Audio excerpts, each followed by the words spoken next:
Egunon guztioi, bagoaz pixka bat berotzen, ez da? Eguraldi txar honekin nimentzat nerviotatik jota hasi dut, baina, ari gara itxura ematen egunari.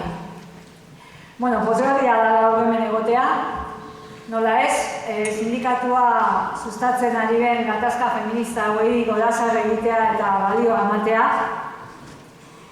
Martxan gaude, nik uste garbi ikusten ari da gaurko ekitaldian martxan gaudela.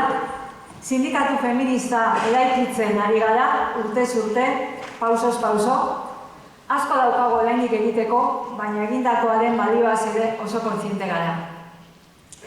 Gaur ikusi dugun bideoan, atzera egin nahi izan dugu, eta nik ere pixka bat atzera egingo dut nire interbentzio honetan.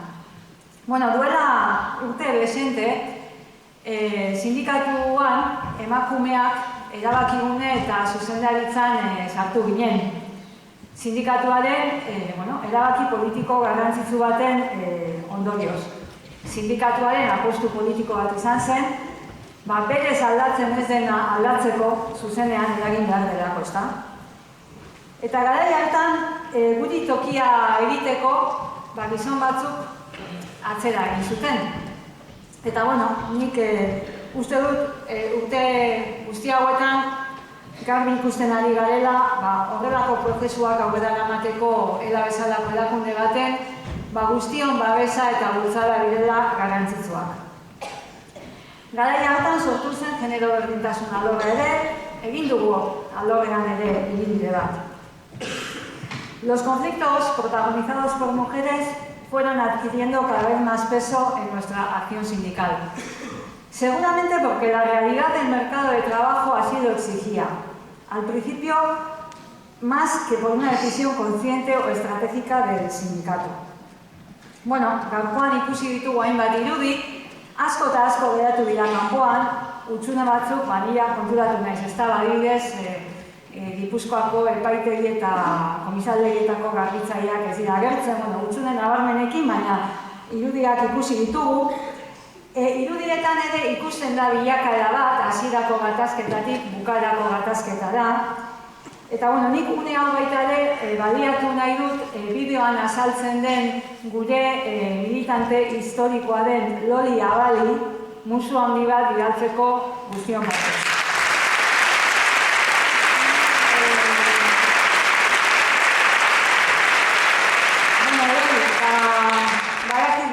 Oso harro dagoela bide honetan agertzen dalako, bakarrik esan Loli, zu ere aintzindari feminista izan zarela elan, eta utzi goiari.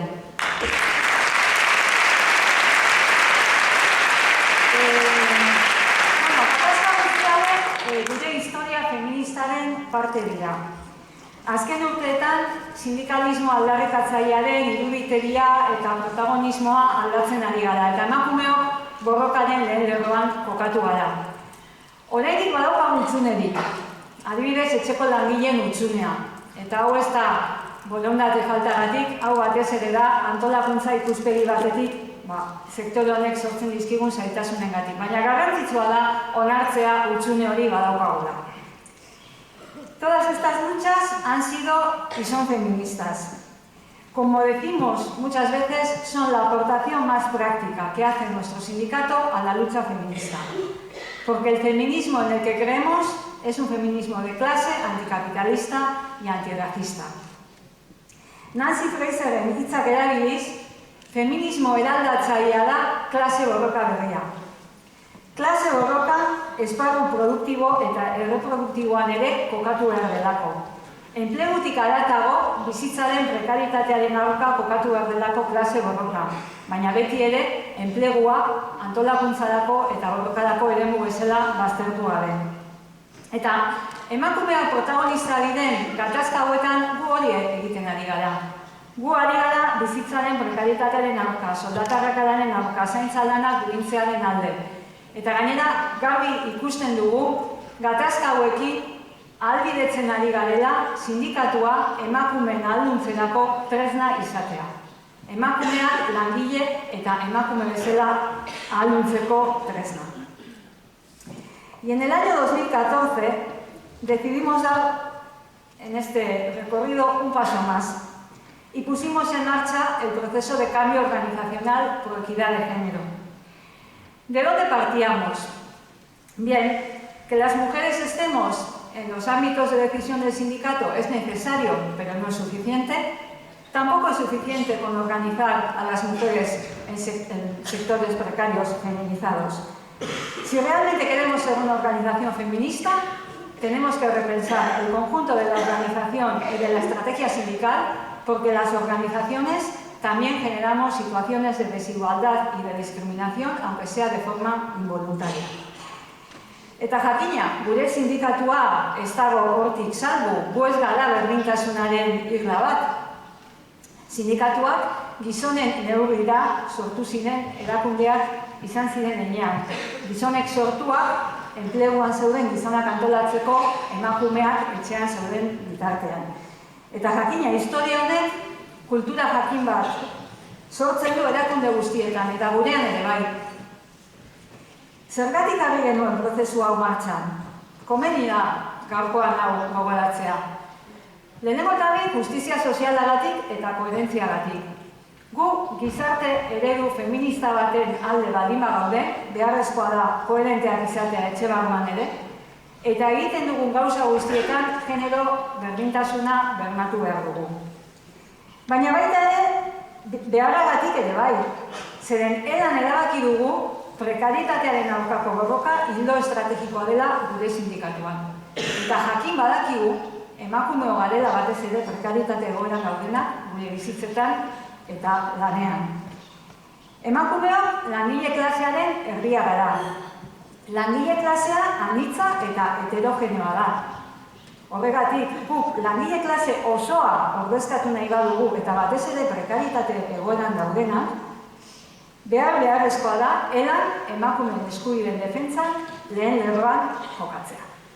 Hau izan zen gure abiapuntua. Ha pasado mucho tiempo, pero también hemos aprendido mucho. El diagnóstico de género nos aportó nuevas miradas y nuevas formas de mirar. Fuimos conscientes de que si no incorporamos la lectura de género en nuestras estrategias y decisiones, seguiremos estando ciegas al género. Ciegas defendiendo en nombre del interés general intereses que no son tan generales y sí, en la mayoría, intereses de los hombres.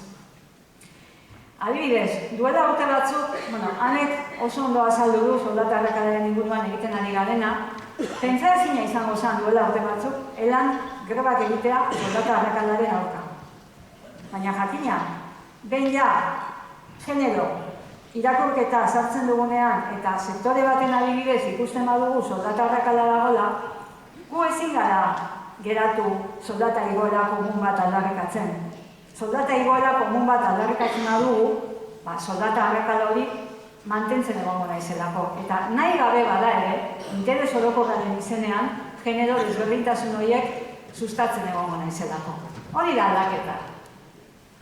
Konturatu ginen, emakumeon interesak eta beharrak defendatzeko martxan jartzen dugun ekimen orotan galdetu behar dugula, ea bultzatzen ari naizen horrek genero desberdintasunak sor ditzake. Eta are gehiago, galdetu behar dugu, zer egin dezakegu genero desberdintasun horiek gainditzeko. Eta konturatu ginen zer badaukagun oraindik egiteko. Zeren irizpide hau aplikatuz, guztia errebisatu behar dugu, guztia hobetzeko. Ikasi genuen baita ere, berdintasuna ez da egoera desberdinean daudenak berdin tratatzea. Emaitzari erreparatu behar digogula.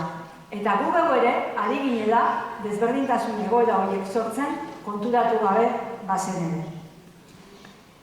Y el diagnóstico de género también nos dejó claro que no estábamos incorporando adecuadamente la equidad de género en la negociación colectiva, pese a que estábamos muy orgullosas y orgullosos de los conflictos en sectores feminizados. Y también aprendimos que para llevar adelante una estrategia de equidad de género es imprescindible poner en marcha una planificación estratégica.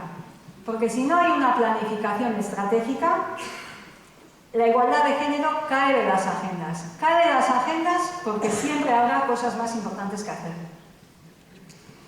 Denbora pasatu da, eta asko galdetzen duzu, eta zertan da prozesua, ez da? Badakigulako baita ere, prozesu honek guztioi eragingo digula, ez dela izango genero alorraren kontu bat, eta egitura guztioi eragingo digula. Azken hilabeteetan, genero ekitaterako planifikazio prozesua egiten egon gara prozesu parte hartzaile batekin. Negoziazio kolektiboan, hauteskunde sindikaletan, mobilizazio eta kanpainetan, zerbitzu juridikoetan, formakuntzan, gizarte ereduan, zer egingo dugu genero berdintasuna bermatzeko ildo guzti hauetan. Zeintzuk izango dira gure ildo estrategikoak, gure adierazleak, gure helmugak. Horretan egon gara. Laizzer izango duzue honen berri. Laizzer izango duzue honen berri, baina jakin dezazuen hau oso proiektu potentea dela. Eta hurrengo urteetan ELAren hildo estrategiko eta proiektu estrategiko nagusietako bat izango dela. Llevamos con esto desde el año 2014. También porque hemos querido que las bases del proceso que estamos llevando adelante sean unas bases sólidas. Pero también hay que decir que para nada estamos en el punto en el que estábamos en el año 2014. Hemos avanzado mucho. Urte guzti hauetan, jende asko parte hartu du prozesu parte hartzaile honetan. Sindikatuko kide asko parte hartu du prozesuan, eta zuek jada betaurreko modeak jantziak dituzuen. Martxan ditugun gatazkak, horregatik esaten nuen, evoluzio bat dagoela ere, martxan ditugun gatazkak ez dira jada txanpiñoi isolatuak. Askoz ere kontzienteagoa gara zer egiten ari garen. Negoziazio kolektiboaren prozedurak eta edukiak errebisatzen ari gara. Prekaritate planintzak egiten ari gara genero ikuspegia txertatuta. Eta berdintasun planak ere beste puntu batetan jokatzen ari gara. Eta nahi duguna da, guzti honek sindikatuaren estrategia osoa bustitzea. Ez izatea tanta isolatua. Eta bide honetan, azkenengo bi greba feministak ere aipatu behar ditugu. Barne prozesu interesgarriak egin ditugulako eta azkenengo bi greba feministek ere lagundu digutelako bide honetan. Eta bitartean, emakumeen afiliazioa goraka doa sindikatuan, eta ordezkaritza sindikala ere bai. Eta hau ere ez da kasualitatea. Honek esan nahi du, sindikatua da, ari dela emakumeen beharrei erantzuten. Y cuando nos preguntan si somos un sindicato feminista, desde el área de género solemos contestar que estamos en construcción feminista, que estamos en proceso, porque somos más conscientes de lo que supone ser feminista y somos más exigentes. Eta guzti honekin eraiki nahi dugu sindikatu hobeago bat. Sindikatu hobeago bat guztiontzat. Prozesu hau guztion erronka da, emakume eta gizon, gizon eta emakume. Eta lehen esan bezala, hurrengo urteetan, elak daukan erronka garrantzitsuenetariko bat da. Erronka oso potoloa, baina era berean oso polita. Oso polita, sindikatu feminista eraikitzen jarraitzearena. Horretan gaude.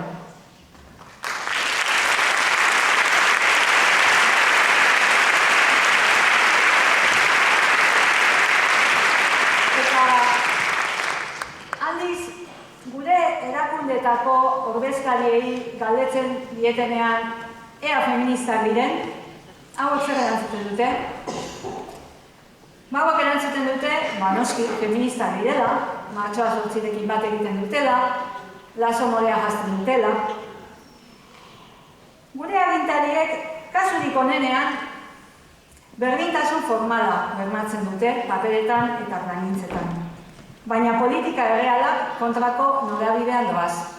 Ez dute nahi sistemaren oinarrian dauden genero desorekak konpontzea. Ez dute nahi, zeren bezkela sistema guztia jartzen zaie kolokan. Eta bi adibidez horiek.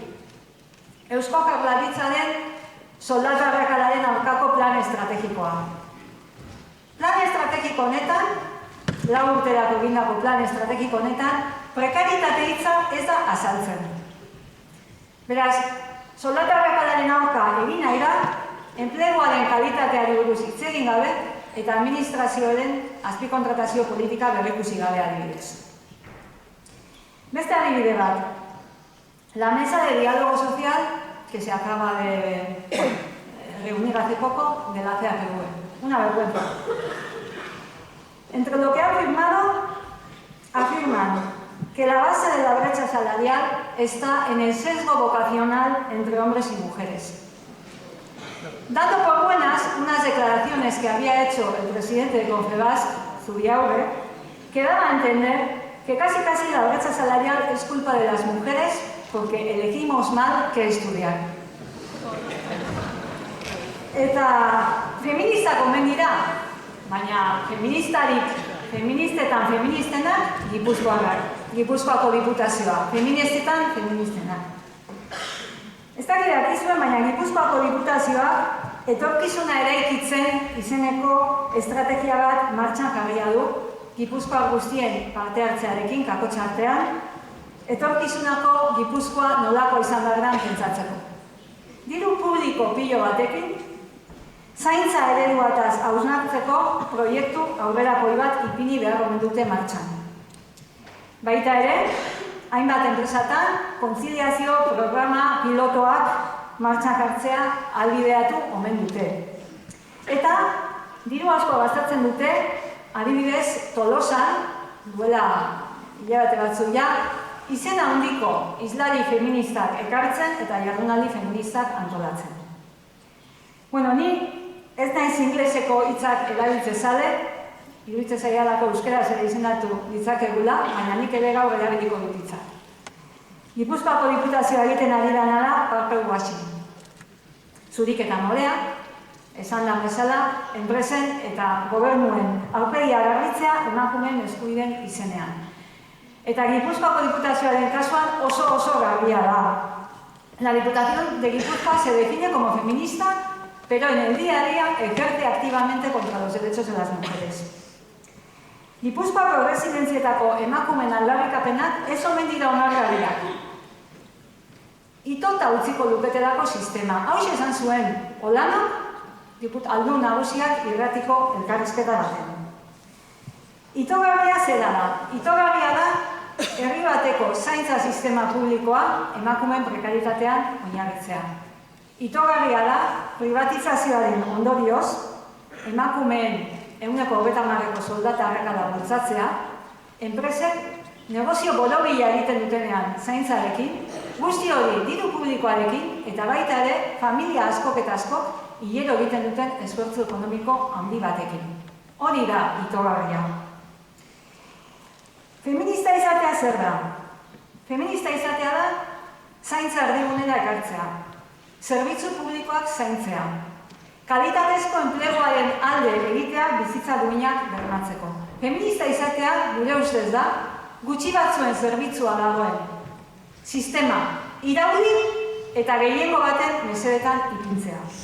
Horregatik, Olano eta Enparauak, zuek ez zarete feministak, zuen politikak matxistak eta heteropatriarkalak direlako.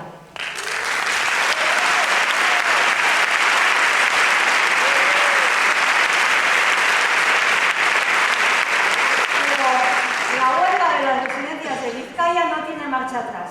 No tiene marcha atrás. Porque es un conflicto por un modelo de sociedad más justo que ponga las vidas en el centro y atienda a las mayorías, atienda a las necesidades de una mayoría social. Es un conflicto por el derecho a cuidar y ser cuidadas en condiciones dignas. Y es un conflicto feminista que aboga por dar pasos efectivos en la equidad de género. Horregatik, grebalario, ez euki inolako zalantzarik. Gatazka hau irabazi egingo duzue.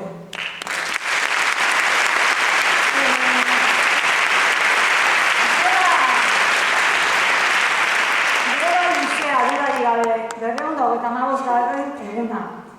Adik Namarreko greba, epaitegi eta komisaldegietakoa, Bizkaiko erresidentzietakoa, sindikatuan izan ditugu greba oso luzeak. Zuek ere bai, aurreko negoziazioetan izan dituzue greba luzeak eta gogorrak. Greba negotia gogorra da, neketsua da, une gazi-gozoak egoten dira. Eta agian, momenturen baten, galdetzen diozu ezegoen buruari, ea aterako zareten aurrera. Baina gu gaur, esan nahi dizueguna da, eta uste dut, honetan sindikatu osoaren bozeramaile naizela, esan nahi dizueguna da, ez izateko dudalik, aurrera aterako zarete, 3 gauza dauzkazuelako alde. Lehenengo gauza, zuen arteko aizpatasuna eta elkartasuna. Bigarrena, sindikatu osoaren babesa eta harrotasuna. Eta hirugarrenik, atzera bueltarik ez daukan iraultza feministaren parte zarete.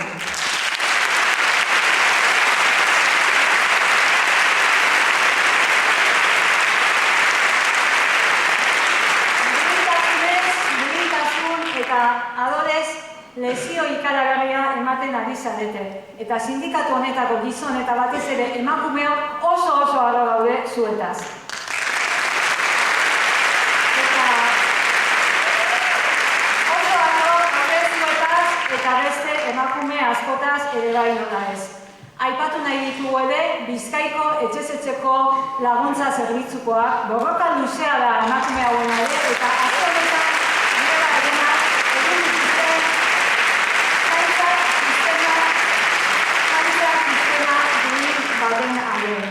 aipatu nahi ditugu ere EHUko garbitzaileak 5 asteko greba deitua daukatenak soldata gehien aldean. Aipatu ditugu hanek baita ere Gorrizko garbitzaileak 2 asteko greban soldata arrakalaren aurka. Aipatu ditugu baita ere nahiak eta hanek gizatzen aintzindariak izango dira benetako berdintasun plan baten alde 2 aste greba aizatzen direnak gizatzen eta baita ere Nafarroako Sephora enpresako emakumeak ere gizatzen berdintasun alde borrokan daudenak. Hau ere gatazka feminista paregabea. Zue guztion ordezkatzen duzue martxoak 8 mundu guztian daukan zentzua eta helburua. Gaurkoan, zue guztio zarete martxoak 8. Gora emakumeen borroka!